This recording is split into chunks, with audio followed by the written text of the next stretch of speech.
In the fall of 1960, Ruby Bridges was a 6-year-old girl who just wanted to go to school.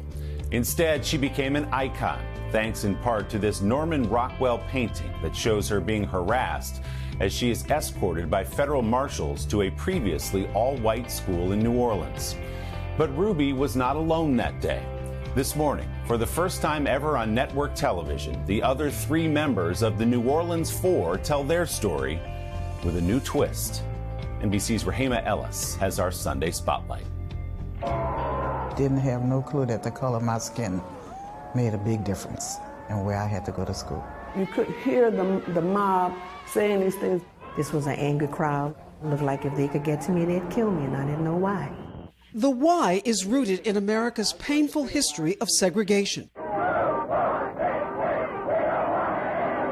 So when Gail Etienne, Leona Tate, and Tessie Prevost Williams were only 6 years old and chosen to desegregate this school in New Orleans in the fall of 1960, they faced a tidal wave of opposition. And my daddy said, "Give me your hand, look straight ahead, I'm here."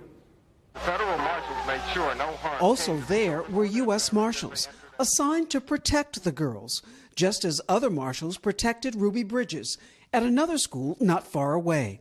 Her story has become legendary, but a producer documenting New Orleans history says there's more to tell. Not to take away from what Ruby Bridges did, but it becomes much more powerful when they know that there was this hurricane of things happening all simultaneously. Gail, Leona, and Tessie now finally more vocal about what they endured in a school ultimately abandoned by white students. Where was everybody else? They came the first day of school, and the parents started yanking them out. We had 3 little girls with a whole school to ourselves. But there was no freedom.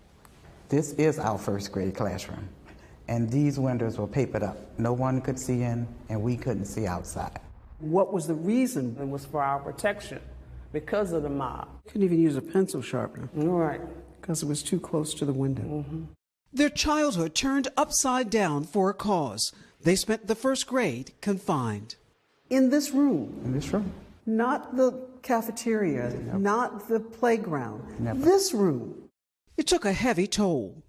I was 6 years old on nerve medicine for a while. Because what we went through as little kids, it wasn't normal. In the years that followed, in different schools, there were no U.S. Marshals protecting them. Was it rough? It was terrible. Rough is not the word. They spit on us, they tore our clothes off, ripped our dresses, and spit in our food, and Gail was hit with a bat. The taunting and abuse eventually lessened. This story slipped into the shadows of history. Just visiting all schools, and the children didn't know about us.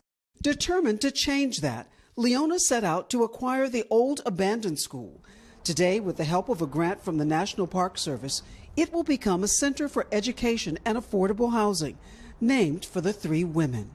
It's got to be a place where we need to talk, to share some dialogue. A place where a difficult past can help inform a better future.